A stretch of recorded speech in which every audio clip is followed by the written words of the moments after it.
Gentlemen, bienvenue dans votre émission Libertin, Libertine, Chérie. Nous allons ce soir parler des transformistes, monde magique qui enchante et colore nos nuits, métier artistique à part entière qui nécessite un vrai savoir-faire et un travail assidu.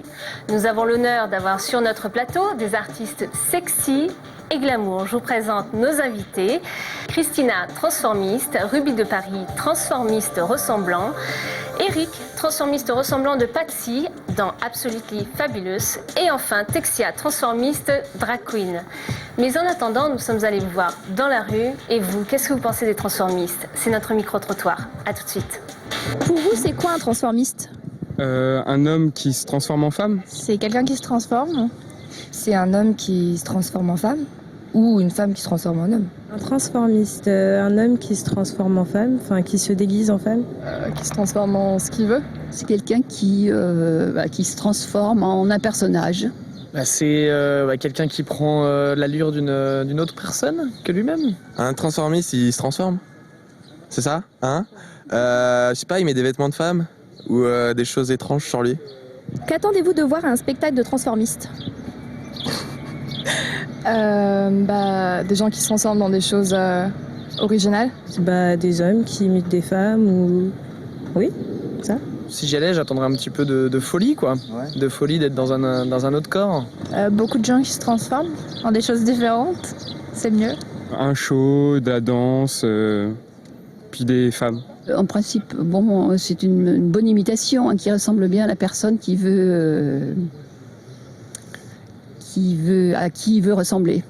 Ouh, qu'est-ce que j'attends de voir? J'attends de voir des hommes déguisés en femmes, des femmes déguisées en hommes. J'attends de voir, je sais pas, des petites choses cochonnes. Assez coquines, ouais. Citez des stars qui sont souvent imitées par les transformistes.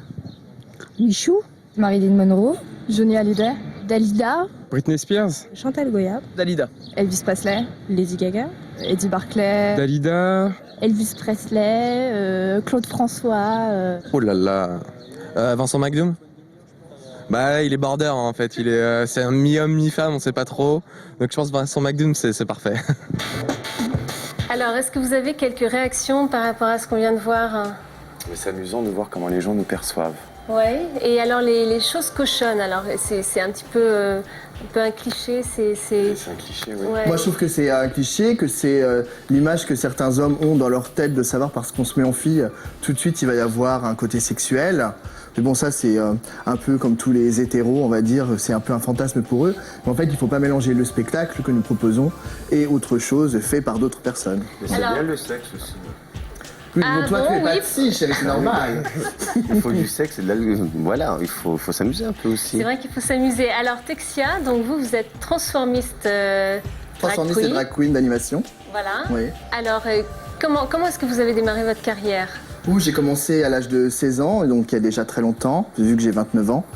Et j'ai commencé pour un anniversaire où on m'avait proposé de faire un spectacle en travelo. C'était le terme à l'époque, car je n'étais pas encore transformiste. Et j'ai trouvé ça très, très intéressant, ça m'a plu. Donc du coup, je suis sorti plus souvent comme ça dans les boîtes quand j'étais jeune, pour essayer de me faire connaître et tout. Et Qu'est-ce qui vous a plu? Excusez-moi, qu'est-ce qui vous a plu? Qu'est-ce qui m'a plu, c'est que le fait de jouer un personnage. Déjà à l'école, je dirigeais le club de théâtre au collège. Au lycée, pareil. J'ai toujours aimé être dans des personnages, dans des rôles, jouer du théâtre en fait. Pour moi, c'est du théâtre, tout simplement. Je me mets dans un rôle. Là, je suis dans le rôle de Texia, par exemple, vous voyez. Et ça m'a beaucoup plu. Et donc, du coup, j'ai commencé à sortir, je me suis fait connaître. Et de fil en aiguille, on m'a proposé de faire des petits travails, donc d'aider à mettre des costumes dans des spectacles professionnels. Donc, j'ai commencé par le bas de l'échelle. Et petit à petit, je suis venu sur scène et ça m'a beaucoup plu. Et je me suis perfectionné là-dedans. Et donc, depuis, vous en faites votre métier ou est-ce que vous avez un métier en plus? Alors, c'est mon métier, mon premier métier. Mon deuxième métier, c'est infographiste. Où je gère en fait tout ce qui est le graphisme de tout mon métier, donc ça se rejoint. Je fais mon propre site internet, mes propres affiches, mes propres flyers, et aussi je propose ça pour des boîtes dans lesquelles je travaille. Et j'ai aussi quelques clients qui n'ont rien à voir avec le spectacle, mais d'abord je suis transformiste et drague. Alors vous mettez combien de temps pour vous préparer? Parce que c'est un sacré travail tout ça. En gros il faut 2 heures. En temps normal, oui. On va dire 1h30 de maquillage et 30 minutes d'habillement et de coiffure. D'accord. Et vous avez un spectacle toutes les nuits, tous les soirs? Comment Tous ça les se... week-ends, Ouais. surtout. J'ai aussi quelques dates la semaine. Je travaille dans un bar du Marais qui s'appelle le Red Bar où j'anime une soirée disco tous les mardis. Donc je peux me relâcher avec ça parce que quand je pars le week-end en province pour faire des spectacles, c'est quand même contraignant parce qu'on ne sait pas où on va, on ne sait pas comment va être le public. Tandis que là, quand j'arrive le mardi dans ce bar, je suis comme à la maison en fait. Donc tout se passe bien, je travaille mais je lâche la pression. Vous avez beaucoup de personnages, hein? Beaucoup de personnages, oui. Vous en avez combien? J'en ai à peu près 20, 30.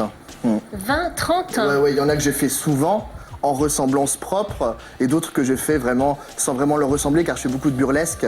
Donc je peux me permettre de jouer un personnage sans vraiment lui ressembler, mais en ayant le costume sans avoir la tête et vraiment le pousser au délire et au comique, ouais. 20, 30 personnages, donc ça n'a rien à voir avec vous, Patsy. Patsy, Exactement. un seul personnage. Moi, je n'ai qu'un personnage, Vous ouais. êtes fidèle à votre personnage. Exactement. Pourquoi? Ça a commencé il y a 16-17 ans, Ouais, dans un célèbre café, Banana Café à Paris, ouais. où Tony Gomez m'a proposé un soir de faire une soirée travelote. Absolument fabuleux. Non, à la base, c'est comme soirée travelote. Donc, Alors, soirée travelote, c'est alors, quoi une moi, soirée à la travelote? base, c'est pas mon truc. Parce que moi, je suis assez rugby, j'aime bien la pêche, la chasse, je suis assez. Voilà. Les rustres. Je suis très russe. En homme, je suis assez russe. Mais vous non. êtes un homme.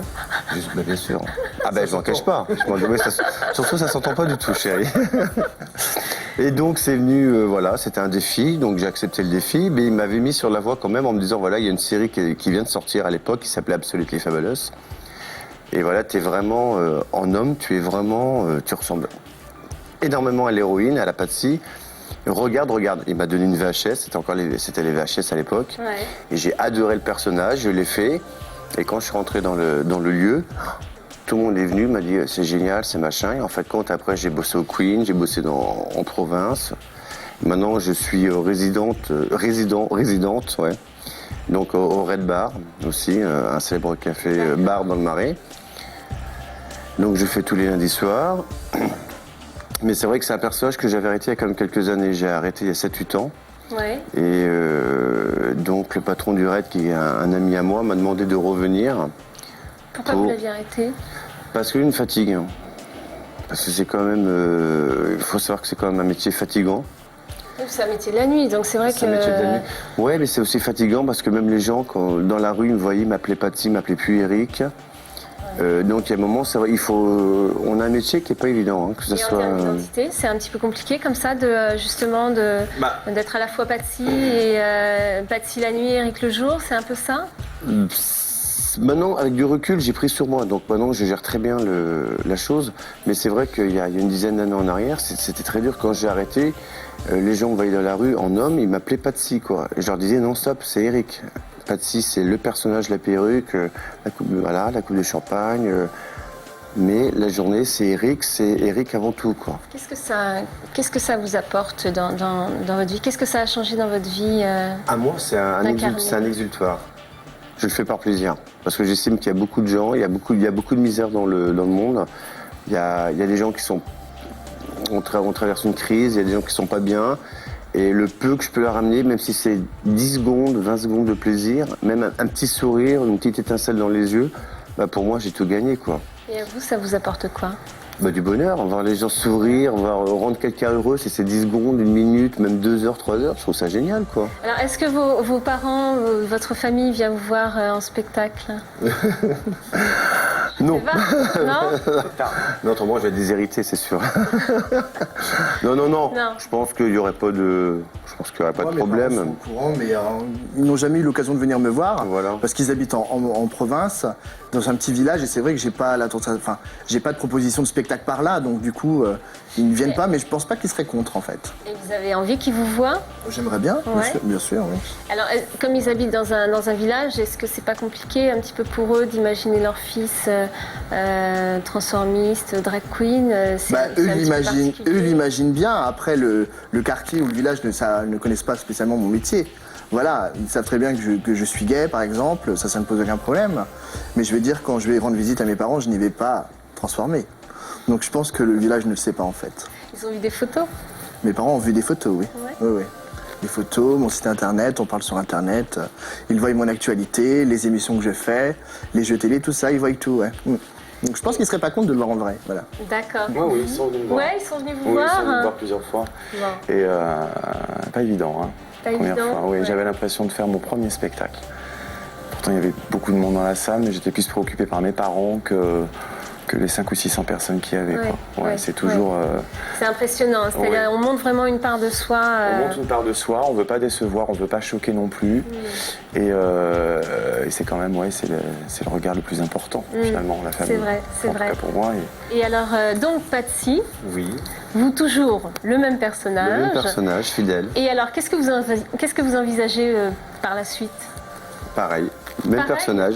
Ah oui, ça va Vous continuer. allez vieillir avec le personnage? Je vais vivre avec le personnage. Ouais. Bon. C'est un personnage que j'aime. Mais pour revenir à ce que vous disiez, je pense que c'est pas le fait d'être dans un village, parce qu'on a des consoeurs qui bossent sur Paris, qui ont du mal à l'acceptation. Donc je pense que c'est pas un problème de village ou de Paris ou de grande ville. C'est un problème, pour moi, c'est d'état d'âme. C'est voilà, les parents ils acceptent ou ils acceptent pas, comme ils acceptent qu'on soit homo, qu'on soit pas homo. Et donc c'est pareil, le problème il est là. Donc c'est pas un souci de. Je pense pas que ce soit un problème de localisation, village ou ville. C'est dans la tête, oui. Je comprends, mais c'est parce que c'est vrai qu'en province, il y a une perception des choses qui est peut-être un petit peu différente. C'est vrai qu'à Paris, aller voir un spectacle transformiste, ça fait partie du folklore parisien. Donc c'est vrai que peut-être, quand on est dans un endroit plus éloigné, peut-être qu'on a une connaissance un petit peu... peut-être un petit peu. Je pense que les gens font pas la confusion, parce que m'est arrivé de travailler souvent en province et de voir encore aujourd'hui, quand on arrive dans un endroit, que les gens qu'ils annoncent le spectacle, de voir une affiche avec marqué spectacle travesti. Oui, voilà. Donc, alors qu'on est transformiste et nous, c'est vraiment l'art de la transformation, des costumes, la mise en scène. Et travesti, c'est pas tout à fait la même chose. Donc c'est vrai qu'à Paris, là on a pu le voir dans le reportage, les gens savent quand même Dalida, Lady Gaga, ressemblance, personnage, star, maquillage, costume. En province, c'est pas toujours très clair dans certains endroits. Oui, c'est ce que j'imagine aussi. Même si on a toujours un accueil, les gens sont adorables en province et même sûrement plus chaleureux. Pas plus chaleureux, mais moins grisé qu'à Paris. Où à Paris, ils ont plus l'habitude de voir en boîte de nuit des créatures. C'est plus dans la... C'est plus courant. Là-bas, c'est quand même plus, on va dire, un petit phénomène. Dès qu'il y a un spectacle dans la région, des transformistes... Mais ça marche et on a un accueil extraordinaire. C'est ça le problème, c'est que ça marche. Il suffit qu'il y ait une campagne d'affiches samedi dans tel restaurant, soirée transformiste. Et les gens, de toute façon, à chaque fois, c'est complet. Parce que ça leur fait l'animation. Malheureusement, comme on dit, ils ont vu chez Mireille Dumas, ils ont vu à la télé. Ils ne voient pas en vrai, donc aussi, ils viennent aussi pour voir. Voilà. Donc c'est vrai qu'il y a une perception de la télé. Maintenant, je pense que la télé, c'est aussi ça véhicule bien quand même. Ça nous aide quand même pas mal. Bien sûr, parce qu'on parle beaucoup de Michou. Sébastien fait une émission Carnaval où il se transformait. Il va refaire. Je pense qu'il va refaire. Donc je pense que ça a quand même véhiculé, la télé a véhiculé quand même, nous a aidés dans notre démarche. Maintenant, c'est vrai des fois, on est perçus comme des bêtes de foire. Donc quand il y a un spectacle transformé dans telle boîte ou dans tel restaurant, les gens ils viennent déjà par curiosité et aussi par envie. Parce qu'ils se disent c'est un petit peu de Paris qui vient vers. Et voilà, c'est un peu de rêve et c'est un peu d'intouchable. On est des intouchables quand même. On est considérés comme des intouchables. Et Texia, vous envisagez de continuer Qu'est-ce que vous envisagez pour les années à venir? Moi, j'envisage de continuer le spectacle transformiste en même temps que ma passion pour le drag queen, animation en discothèque, chose que je fais beaucoup sur Paris aussi, dans plusieurs soirées, dont une soirée où je suis résidente depuis 2 ans qui s'appelle Cardio Dancing, où c'est comme une transformation en drag queen où à chaque soirée nous avons un thème sur le sport et je dois me déguiser soit en footballeuse ou en basketteuse.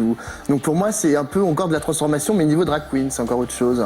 Et je continue sur cette voie-là et sinon pour le futur, j'ai l'intention d'ouvrir une boutique de spectacle qui proposera donc à tous ceux qui font du spectacle, pas spécialement transformiste ou drag queen, ça pourra toucher le théâtre ou le cinéma, on pourra trouver des coiffures d'imitation de stars, du maquillage et tout ça.